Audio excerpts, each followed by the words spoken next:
been an interesting experience trying to think about what our mission is as the Garfield Park Conservatory Alliance.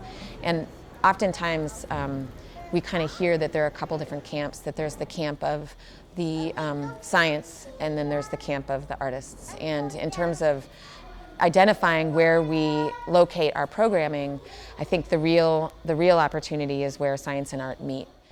She only blossoms when night has fallen. That's when the beetle comes a-calling. She traps him deep inside her blossom. Next evening she'll open and toss him into the night with a load of pollen. Lily of the Amazon.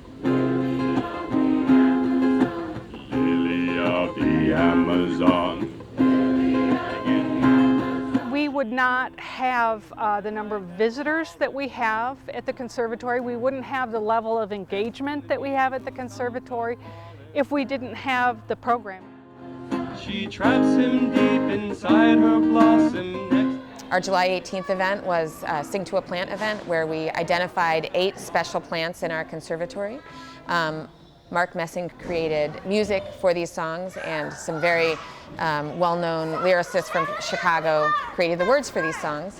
And we invited our visitors to come serenade different plants throughout the conservatory. Chestnut from Central America. They say this tree has mystical powers. Put it in your window, money comes by the hour. It's the stand by it so they can get power. When I say Guyana, you say chestnut, Guyana. Chestnut, Guyana, chestnut. When I say Guyana, you say chestnut, Guyana. Chestnut, Guyana, chestnut. People want to be a part of something. They don't want to be on the sidelines. They want to be creators. They want to feel like they're part of something joyful, and that their joyfulness is actually something important.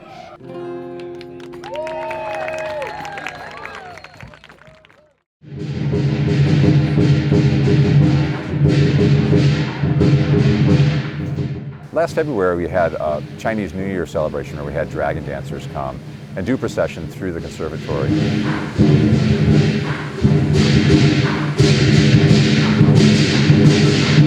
Partly to dispel our own sense of bad luck after the hailstorm last year, partly just as a midwinter celebration. But it was a joy to see hundreds of children and their families streaming through the conservatory on the tails of this giant dragon. And it was an engagement that was fun, but it was also an ancient cultural form. So it has a lot of validity in that way, and we'd love to see other cultures come and use the space in that way to exhibit their own cultural forms and share them with the rest of Chicago.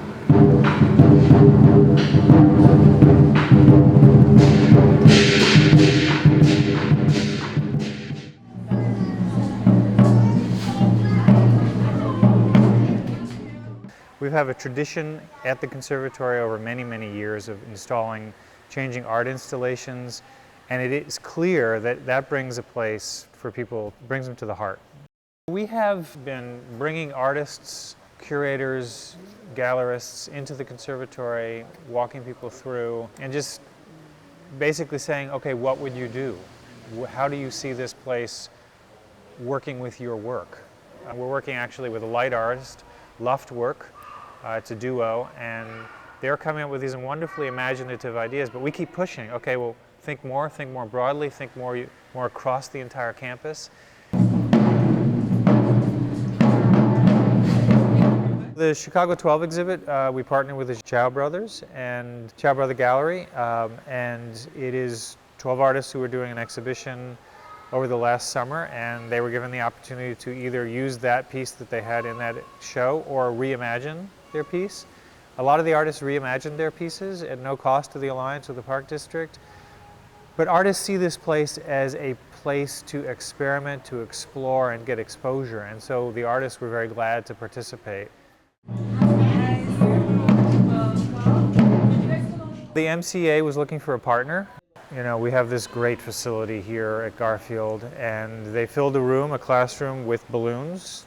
And you go into this room filled with balloons and you think, oh, this is going to be fun. You think circuses, you think clowns, you think celebration. And you go in there, it's really a little intimidating. But kids are going in there, you can see the balloons popping. You can't see the people, but the balloons are popping up into the air. It's a wonderfully imaginative way of engaging people in a way that is not programming. It's people engaging in an art activity. People want to interact with stuff. They don't just want to sit back and watch it. They want to actually participate. And that's a different trend. People want to move into the space. People want to experience the art. And that's what the conservatory can do.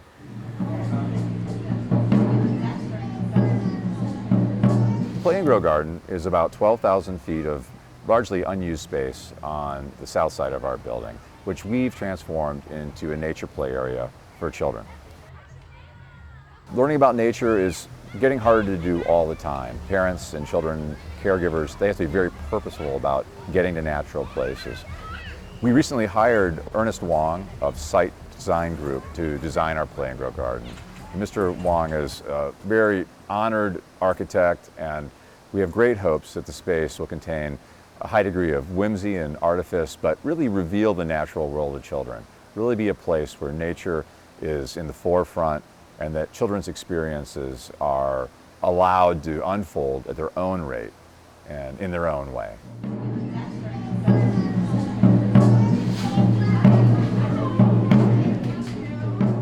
This conservatory, in a really wonderful way, helps people make sense of their own lives. And that is art, but that is also nature, that is science. The conservatory is a place where all of these things happen together, and our programming can help make those connections. We're a place where we can connect people to themselves, to the meaning in their lives in multiple ways.